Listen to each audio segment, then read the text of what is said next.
I never thought much of it when I first stepped into the abandoned hospital. It looked like any other forgotten place, decaying in the shadow of time. There was nothing extraordinary about it at first glance. Just a building left to rot, its windows boarded up, its halls left silent. But as I walked deeper into its heart that night, everything changed. Whispers echoed through the empty halls, shadows moved with a mind of their own, and the air, thick with something unnatural, made my skin crawl. It felt like the walls themselves had secrets. Secrets this place was desperate to keep hidden.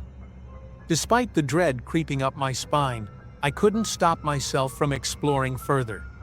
The moment I crossed the threshold, the temperature dropped. It wasn't just the normal chill of an abandoned place. It felt like the very air was holding its breath, waiting for something to happen. The walls were covered in stains, like old scars of the past, and the paint peeled away in patches, exposing the raw, decaying flesh of the building. The silence was suffocating, like something was waiting in the darkness, watching, listening. Every step I took felt like it reverberated through the hospital, as if the place itself was alive, aware of my every move. There was a strange sensation, a feeling that the hospital had its own heartbeat, buried somewhere deep within its crumbling walls. I was just about to leave the lobby when something caught my eye. In the corner, an old rusted wheelchair lay tipped over. It looked so out of place in the otherwise sterile emptiness, almost forgotten, abandoned. But there was something odd about it. Bloodstains marred the handles, smeared in jagged streaks, as if someone had gripped them tightly, perhaps in fear, perhaps in desperation. My heart began to race as I took a step closer. There, just beside the chair, lay a crumpled piece of paper. The ink was smudged, but the message was still legible. "The doctor will see you now." The words were simple, but their meaning hit me like a punch to the gut. Who left this here? And why? My mind raced with questions, but before I could ponder further, a cold shiver ran down my spine. I tried to shake off the unease, but it lingered like a dark cloud as I moved further down the hallway. The dim light overhead flickered and sputtered, casting long, twisted shadows on the cracked walls. I could barely make out the shapes around me, but then I heard it. A soft, haunting humming that seemed to come from nowhere.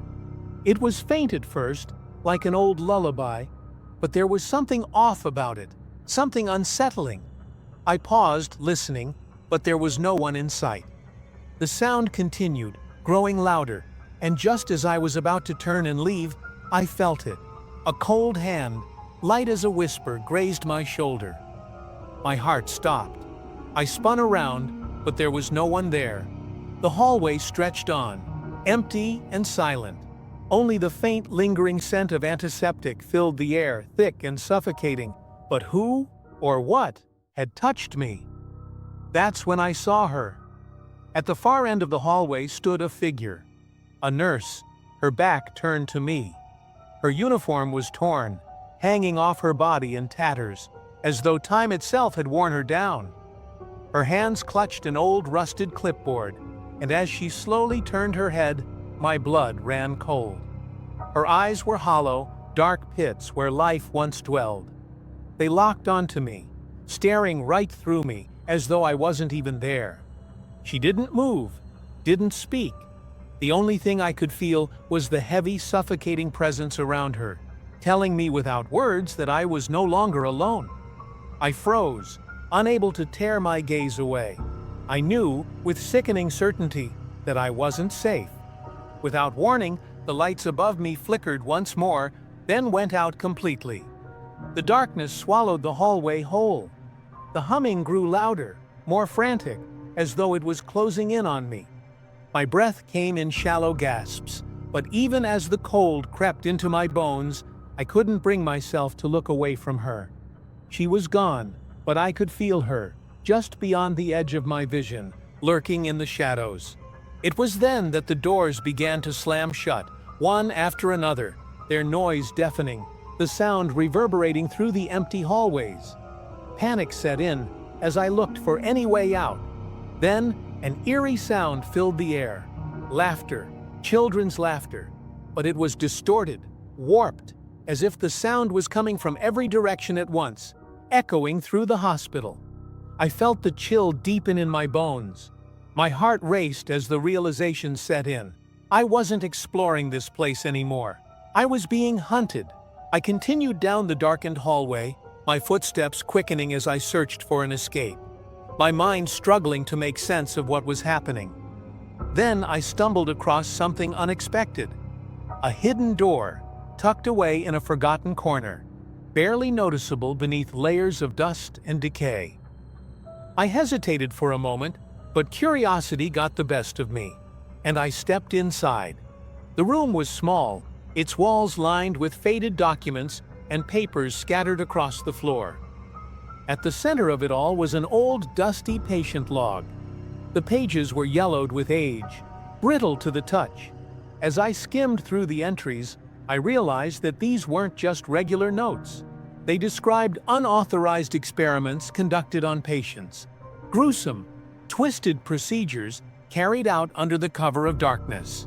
Some of the entries were more disturbing than others, hinting at practices that were never approved, never allowed. But it was the final page that truly sent a chill through my body. It read, "Those who died here never left." The words hit me like a punch in the gut. The full horror of what I was dealing with sank in. This place wasn't just haunted. It was a prison for the souls of those who had suffered here. The nurse wasn't just a wandering ghost. She was a warning. And worse, I realized with a terrifying certainty, I was the next patient on her list. Panic surged through me as I bolted for the exit, my heart hammering in my chest. Every step I took felt heavier, the air thick with the weight of unseen eyes. No matter how fast I ran, the hospital seemed to stretch on forever, its labyrinthine hallways never ending. The walls groaned, their creaks and moans growing louder, as though they were alive. The floor beneath my feet began to crack, the tiles shifting and crumbling, threatening to swallow me whole. Then, out of the corner of my eye, I saw her again, the nurse. But this time, she wasn't alone. Shadowy figures began to emerge from the corners of the hospital, their faces twisted in agony, their bodies bent at unnatural angles. Their long, bony hands reached out toward me, their fingers twitching as if trying to grab hold. I stumbled back, my breath coming in ragged gasps, my mind racing for a way out. Panic surged through me as I realized I was surrounded. They were closing in. In that moment, I thought it was over. But then, I saw it. A window. A small, broken window, barely hanging on by a thread. Desperation drove me forward. I ran toward it, my body moving faster than I thought possible, and with a violent shove, I broke through the glass. The shards exploded outward, and I tumbled onto the ground outside, gasping for breath, my heart still pounding in my chest. I lay there for a moment, feeling the cool night air against my skin. But even as the relief washed over me, I couldn't shake the feeling that something was wrong. Had I truly escaped? Or was this just the beginning? As I limped away, my body aching from the escape, I turned back to look at the hospital one last time. The lights flickered one final time, casting eerie shadows over the building. There, in the window, stood the nurse, her pale hand pressed against the glass, her eyes fixed on me. My heart stopped, but it was what I saw next that froze me to the core. When I looked down at my arm later, I froze. A small handprint was burned into my skin, faint but unmistakable. It was cold to the touch, as if it had been pressed there by something beyond the grave. Was it a warning from the beyond? Or a curse that would haunt me forever? I guess I'll never truly know.